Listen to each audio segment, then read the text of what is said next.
మొండివాడు రాజు కంటే బలవంతుడని అందరికీ తెలుసు. రాజే మొండివాడైతే ఇక చెప్పడానికి ఏముంటుంది?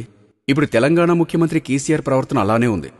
ఆయన రాష్ట్ర ముఖ్యమంత్రిగా ప్రమాణ స్వీకారం చేసినప్పటి నుండి తాను పట్టిన కుందేలకు మూడే కాళ్లు అన్నట్టు ప్రవర్తిస్తున్నారు. ఇప్పుడు ఆయనకు కొత్తగా వాస్తుదోషం కూడా పట్టుకుంది. తనకు పట్టుకున్న వాస్తుదోషం ఆయన వ్యక్తిగతమో లేక తన కూతురు కవిత, కొడుకు కేటీఆర్, అల్లుడు హరీష్ వాళ్ల ఇంటికి పట్టిన దోషం గురించి అయితే ఇంత హంగామా హడావడి అవసరం లేదు.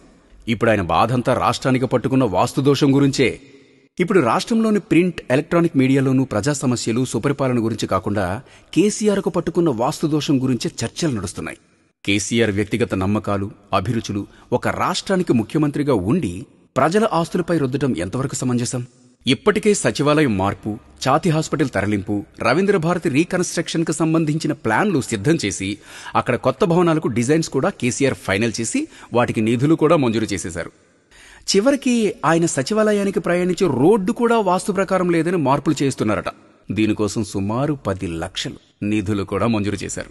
ఆయన ఇక్కడితో ఆగకుండా ఆంధ్రప్రదేశ్ రాజధాని ప్రాంతం వాస్తు ప్రకారం అద్భుతంగా ఉందని ఆ రాష్ట్ర ముఖ్యమంత్రి చంద్రబాబు నాయుడుకు కితాబు కూడా ఇచ్చేశారు.